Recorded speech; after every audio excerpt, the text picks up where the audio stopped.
This is the Gilbert Stuart Brook that flows out of Carr Pond in North Kingstown and flows down into the narrow river. And this is the herring run. It is March 15th, and the herring are in. Actually, they've been in here about a week. I was over here about a week ago, talked to some of the local people, and they indicated that the herring were in that day, that particular day. I don't know if you can see the water moving straight out ahead of me. There's kind of an arched branch, and just to the right of that arched branch, occasionally you'll see the water move, and those are herring that are probably virtually impossible to see through the water with the glare and reflection on it, but where I'm standing here I can see the water move. Small little subtle splashes occasionally, and those are herring that are moving up this stream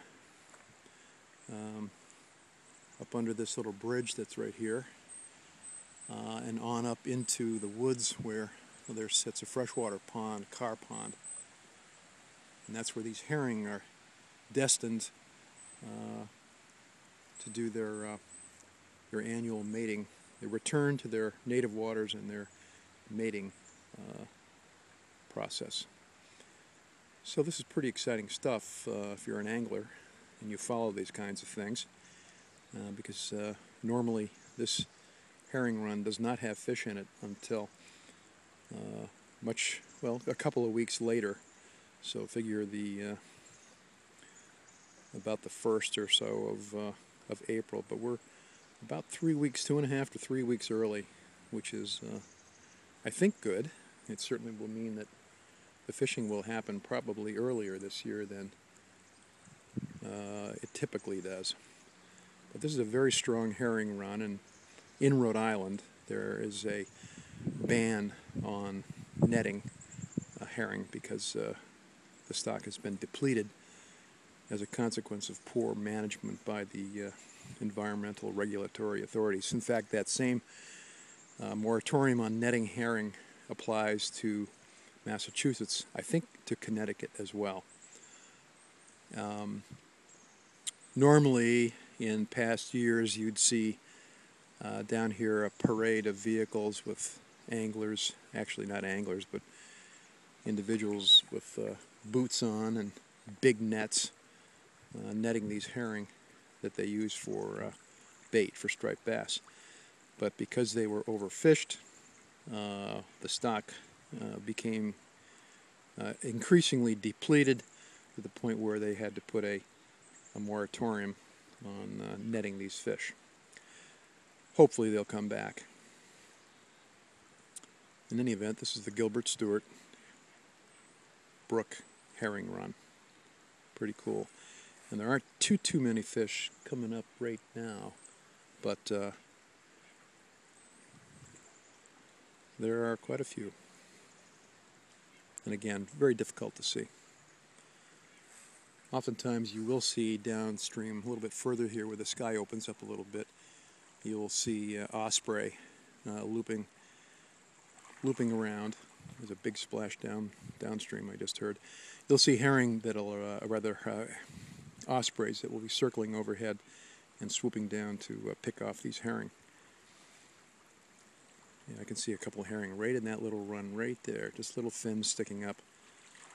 Well, there's some splashes right underneath that bush on the far side of the stream rather.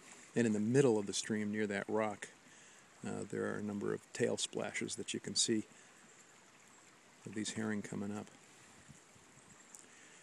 So looks like a big pot of them working their way up into this real shallow water. And at the lower stages of the tide outside, this brook is very, very shallow, and these fish, in order to get through this section near where I'm standing, have to literally swim on their sides because the water depth is so shallow. Swim on their sides to get through to the deeper water. So they're in, and they're in good. Again, right underneath that bush over there, you can see some splashes working their way upstream.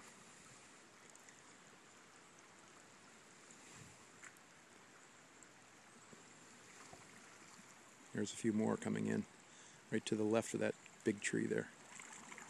Yeah. Cool.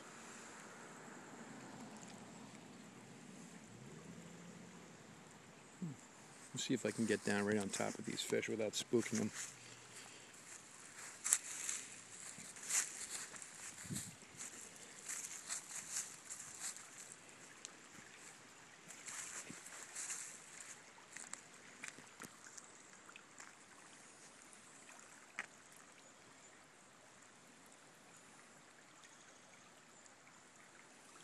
Yeah, without any kind of a polarizing lens on this camera, it's probably going to be very difficult to see these fish. There's a few fins sticking up there.